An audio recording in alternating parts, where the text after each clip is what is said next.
अगर मैं आपसे कहूं कि आज भारत में एक ऐसी चीज सस्ती होने वाली है जिसे 99% इंडियन कभी खरीद ही नहीं सकते।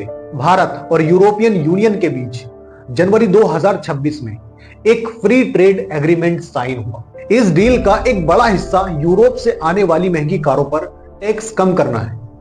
पहले इंडिया में BMW, मर्सिडीज, फरारी जैसी यूरोपियन कारों पर 70 से 110% यानी 110% तक इंपोर्ट ड्यूटी यानी टैक्स लगता था, लेकिन इस डील के बाद लगभग 30 से 40% तक ये टैक्स कम किया जाएगा। यानी जो गाड़ियां आपको 1 करोड़ में मिलती थी, अब वो आपको 50 से 60 लाख रुपए की प्राइस में आपको मिल जाएगी। और ये छूट सभी कारों पर नहीं, सिर्फ पूरी तरह जो इंपोर्टेड और महंगी कार्स है, वो भी लिमिटेड कोटे में।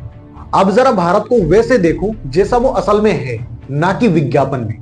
लगभग 20 से 25% इंडियन आज भी गरीबी रेखा से नीचे आते हैं। वहीं करीब 30 से 35% लोग मिडिल क्लास में आते हैं, जो EMI, किराया, स्कूल फीस और मेडिकल खर्च इनके बीच फंसे हुए।